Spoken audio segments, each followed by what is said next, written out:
বাংলাদেশে ভারতের অনেকগুলো করিডোর ট্রান্সশিপমেন্ট এবং ট্রানজিট সুবিধা বহাল রয়েছে এবং ভারত এই সুবিধাগুলো বহুদিন ধরে ভোগ করে আসছে। তো সেই সুবিধাগুলো বাংলাদেশ এখনও বাতিল করেনি। এটা সবচেয়ে যেটি মন্দ দিক সেটি হচ্ছে ভারত বাংলাদেশকে কোনো নোটিশ দেয়নি। আন্তর্জাতিক আইন এবং বিধি অনুসারে, ডিপ্লোম্যাটিক রুলস অনুসারে অবশ্যই যে কোনো দেশ আরেকটা দেশকে তার সুবিধা বাতিল করার ক্ষেত্রে বা ডিপ্লোম্যাটিক কোনো অ্যাকশন নেওয়ার ক্ষেত্রে কিছুদিন পূর্বে নোটিশ দিতে হয়।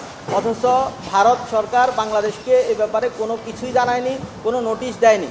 সুতরাং এরকম একটি all on a sudden abruptly সুবিধা বাতিল করা আন্তর্জাতিক নিয়মের লঙ্ঘন। সুতরাং বাংলাদেশও যেহেতু এই ধরনের সুবিধা ভারতকে দিচ্ছে, এই সুবিধাগুলো বাংলাদেশ অতি সত্বর বাতিল করতে হবে এবং সেই বাতিল আরও আগেই করা দরকার ছিল, যেহেতু বাতিল করেনি। সেজন্য আমি বাংলাদেশ সরকারকে আহ্বান জানিয়ে এই 7 দিনের সময় দিয়ে একটি লিগ্যাল নোটিশ দিয়েছি।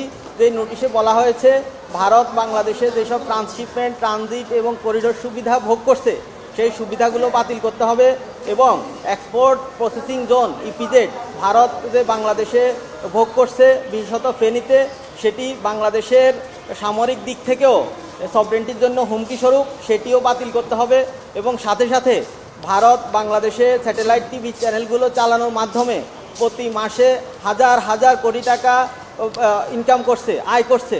সুতরাং এই ভারতকে এই সুবিধাটাও আর দেয়া যাবে না এবং সাথে সাথে এই যে টিভি চ্যানেলগুলো, এগুলো বাংলাদেশের সংস্কৃতির সাথে অনেক কিছু সামঞ্জস্যপূর্ণ নয় এবং এর মাধ্যমে শিশু, কিশোর সমাজ বা বাংলাদেশের জনগণ তাদের নিজস্ব সংস্কৃতি থেকে বিচ্যুত হচ্ছে, এরকম অভিযোগ দীর্ঘদিনের। সুতরাং এখনই সেই স্যাটেলাইট টিভি চ্যানেলগুলো যেগুলো বাংলাদেশের জন্য ক্ষতিকর, সেগুলোর সুবিধা ভারতকে বাতিল করতে হবে। বাংলাদেশকে অবশ্যই ভারতের এই সুবিধাটা বাতিল করতে হবে এবং এটা যদি অবিলম্বে না হয় তাহলে আমরা পরবর্তী আইনি পদক্ষেপ নেব। বাংলাদেশ সরকারকে আমরা 7 দিন সময় দিয়েছি। এই 7 দিনের ভেতরে বাংলাদেশ সরকার যদি কোনো ব্যবস্থা নিতে ব্যর্থ হয় তাহলে আমরা প্রচলিত আইনে যেভাবে ব্যবস্থা নেওয়ার দরকার সেভাবে আমরা ব্যবস্থা নেব।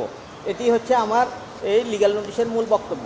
বাংলাদেশে ভারতে যেসব পণ্য পরিবহনের সুবিধা তারা পাচ্ছে, এই ধরনের সকল সুবিধা বাতিল চাই। সেক্ষেত্রে করিডোর, ট্রান্সশিপমেন্ট এবং ট্রানজিট এভরিথিং।